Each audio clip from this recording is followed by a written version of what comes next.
नमस्कार साथियों, स्वागत है आपका अपना यूट्यूब चैनल ग्रामीण क्लास में। दोस्तों, जैसे कि आप सभी जानते हैं, ग्रामीण क्लास द्वारा झारखंड पुलिस का पेपर 1 हिंदी का प्रैक्टिस सेट कराया जा रहा है और आज प्रैक्टिस सेट नंबर 23 है। ठीक है,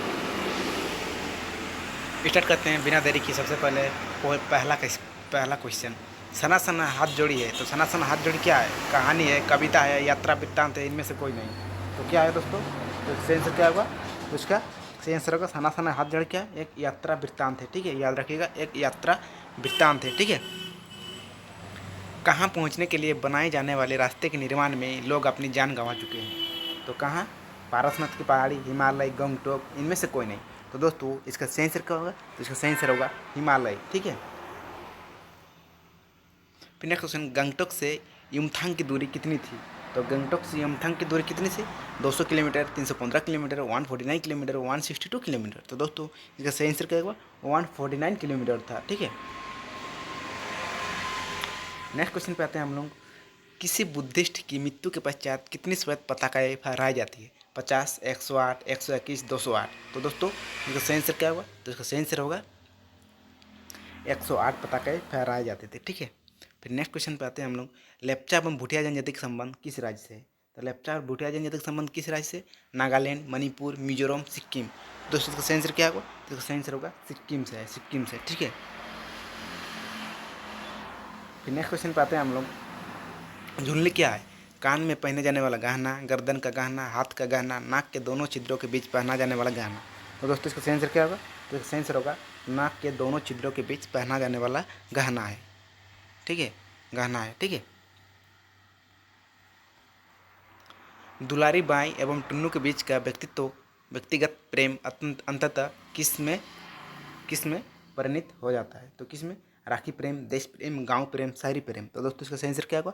तो इसका सही आंसर होगा, इसका सही आंसर क्या होगा दोस्तों? तो इसका सही आंसर,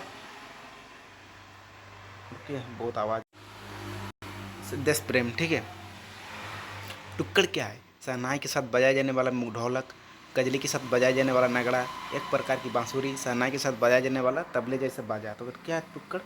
तो टुक्कड़ क्या है? तो टुक्कड़ क्या है? तो दोस्तों, इसका सही आंसर होगा शहनाई के साथ बजाए जाने वाला तबले जैसा बाजा है। क्या है? तबले जैसा बाजा। इसका सही आंसर डी होगा। ठीक है, दुलारी और टुन्नू के प्रेम के पीछे था। तो दुलारी और टुन्नू के प्रेम के पीछे क्या था? दुलारी की सुंदरता, टुन्नू की सादगी, वैचारिक मतवई, उनका कलाकार मन और उनकी कला। तो दोस्तों, इसका सही आंसर क्या होगा? तो इसका सही आंसर क्या होगा?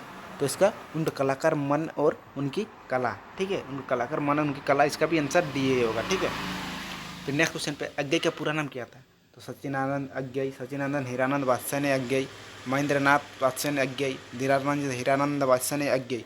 दोस्तों, इसका सही आंसर क्या होगा? तो सचिदानंद हीरानंद वात्सल्य अज्ञेय इसका सही आंसर होगा। ठीक है, उनमें शब्द का अर्थ है। तो उनमें शब्द क्या अर्थ है? अंधकार, प्रकाश, दीप्ति, बी और सी दोनों। तो दोस्तों, इसका सही आंसर क्या होगा? तो इसका सही आंसर होगा बी और सी दोनों। ठीक है,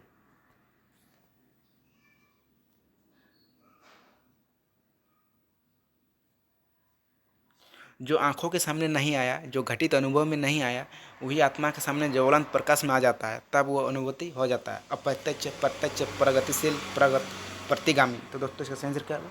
तो इसका सही आंसर होगा प्रत्यक्ष। ठीक है, हिरोशिमा की घटना निम्न में से किसकी भयानक दुरुपयोग है? तो किसकी एक भयानक दुरुपयोग है? विज्ञान की, प्रकृति की, उद्योग की, कल कारखाने। तो दोस्तों, का सही आंसर होगा विज्ञान की। ठीक है,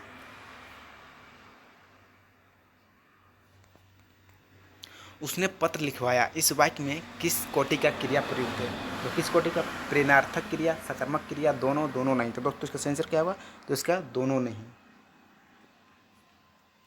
अज्ञेय ने हिरोशिमा पर कविता कहाँ बैठे बैठे लिखी? तो कहाँ पर बैठे बैठे लिखा था? जंगल में, बस में, हिरोशिमा में, रेलगाड़ी में।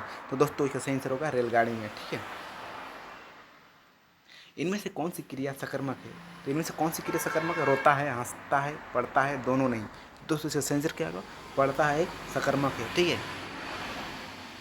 सार्थक शब्द का व्यवस्थित समूह कहलाता है। तो क्या कहलाता है? वर्ण, शब्द, वाक्य, इनमें से कोई नहीं। तो दोस्तों, इसका सही आंसर क्या होगा?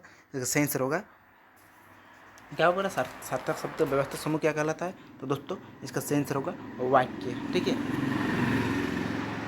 वह लेखक भी है और राजनेता भी है। तो क्या है इसमें कौन सा वाक्य, सरल वाक्य, मिश्र वाक्य, संयुक्त वाक्य, इनमें से कोई नहीं। तो दोस्तों इसका आंसर क्या होगा, तो संयुक्त वाक्य। आचार का विपरीत शब्द है तो व्यभिचार, अनाचार, लंपटता, दुष्टता। तो इसका आंसर क्या होगा दोस्तों, तो इसका आंसर होगा अनाचार।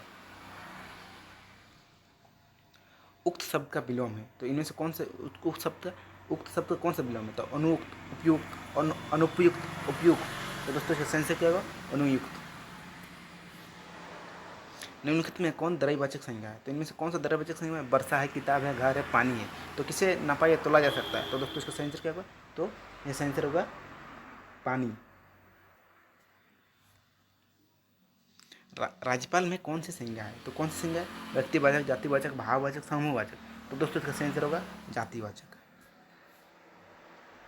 भूकंप में संज्ञा है तो भूकंप में कौन सी संज्ञा है, जातिवाचक, समूहवाचक, भाववाचक, इनमें से कोई नहीं। तो दोस्तों इसका आंसर क्या होगा, तो इसका आंसर होगा जातिवाचक। निम्नलिखित में कौन व्यक्तिवाचक संज्ञा है, कौन सा व्यक्तिवाचक संज्ञा, शिक्षक, विद्यार्थी, मंत्री, महेंद्र। तो व्यक्तिवाचक कौन सा है, तो महेंद्र नाम है किसी व्यक्ति, वस्तु तथा नाम आदि भाव के आदि को व्यक्तिवाचक कहा जाता है। तो नाम महेंद्र एक नाम है, इसको एक व्यक्तिवाचक संज्ञा है। ठीक है। संबंधवाचक सर्वनाम छाटिए तो इनमें से संबंधवाचक सर्वनाम छाटिए, मैं, तुम, हम, यह, वो, कोई, कुछ, जो, सो। दोस्तों इसका आंसर क्या होगा, तो जो, सो एक संबंधवाचक सर्वनाम है। तो ठीक है दोस्तों, अगर हमारे वीडियो इसी तरह अच्छा लगा है तो लाइक एंड सब्सक्राइब और शेयर जरूर कर दीजिए दोस्तों, जिससे आप लोगों को बहुत ही हेल्पफुल मिलेगा और ग्रामीण क्षेत्र के लड़के लोगों को भी बहुत यूजफुल रहेगा। तो दोस्तों आप लोगों से विदा लेने का मैं अनुमति लेता हूँ दोस्तों, तो थैंक यू।